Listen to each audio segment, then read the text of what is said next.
तो hello, welcome back. अगर आप कॉलेज स्टूडेंट हैं और आगे नर्सिंग या किसी भी फील्ड की तैयारी करना चाहते हैं और कॉलेज में पढ़ रहे हैं तो कैसे क्या मैनेज करें, सबका यही सवाल रहता है। तो सबसे पहले इस वीडियो को सेव कर लीजिए क्योंकि ये आपके बहुत काम आने वाली है और हमारे चैनल पर बने रहिए। तो चलिए स्टार्ट करते हैं। तो ज़्यादातर मेरे साथी हैं, जूनियर भी हैं, सीनियर हैं, जो कॉलेज में पढ़ रहे हैं, उन सभी का एक ही कॉमन सवाल रहता है कि कॉलेज में पढ़ते हुए या कोई भी वर्क है या पार्ट टाइम जॉब करते हुए पढ़ाई कैसे करें। तो फिकर नॉट, वी आर हियर। तो लेट्स स्टार्ट। तो सबसे पहले आपको आपके जो भी एग्ज़ाम हैं, first year, second year, third year, उससे संबंधित पूरी रूपरेखा तैयार कीजिए। एक ब्लूप्रिंट तैयार कीजिए जिसमें आप उन सभी सब्जेक्ट्स, उन सभी इम्पोर्टेंट डेट के बारे में राइट डाउन करिए, लिखिए। जिस दिन का आपका एग्ज़ाम है या कब, कौन से महीने से, किस मंथ से आपके एग्ज़ाम होने वाले हैं, वो सारे चीज़ें नोट कर लीजिए। फिर आप उन चीज़ों की रूपरेखा तैयार कीजिए कि आप कौन से एग्ज़ाम की तैयारी करने वाले हैं। तो उस एग्ज़ाम से संबंधित सारी डिटेल हैं वो आप ऑनलाइन या ऑफलाइन या किसी साथी से पूछ लीजिए। फिर उसका एक अलग से ब्लूप्रिंट तैयार कीजिए, यानी उससे संबंधित सारी जानकारी एक जगह नोट डाउन कर लीजिए। फिर किस सब्जेक्ट और किस टॉपिक आपको जो टफ लगता है, आप पहले उस पर एक ब्रीफ डिटेल नोट्स तैयार कीजिए। किसी भी कोचिंग या कोई भी सोशल मीडिया से उस सब्जेक्ट या उस टॉपिक के बारे में नॉलेज लीजिए, वहाँ से पढ़िए। फिर उसके पर फोकस करें।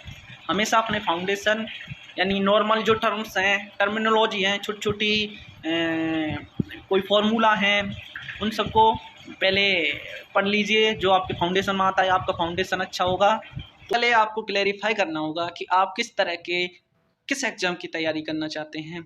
अगर आप नर्सिंग से संबंधित किसी भी प्रकार के एग्ज़ाम की तैयारी करना चाहते हैं, जैसे सेंट्रल लेवल का या स्टेट लेवल का, तो उसी तरह की रणनीति बनाइए। सबसे पहले छोटी चीज़ों से शुरुआत कीजिए।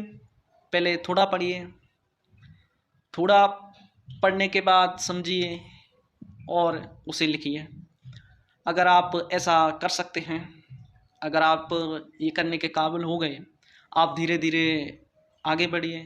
थोड़ा थोड़ा करके आप अधिक पर जाइए और इस तरह आप एक अच्छे सेकेंड ईयर, थर्ड ईयर या फोर्थ ईयर में, तो उसी हिसाब से आप टॉपिक डिसाइड कीजिए। अगर फर्स्ट ईयर में है तो कोई ऐसी प्रॉब्लम वाली बात नहीं है, कोई लोड वाली बात नहीं है, टेंशन ही नहीं लेनी है। फर्स्ट ईयर में है तो फर्स्ट ईयर के टॉपिक पढ़ते जाइए, अपनी कॉलेज में पढ़िए। अगर उससे संबंधित सारे जो क्वेश्चन आंसर हैं वो हल कीजिए।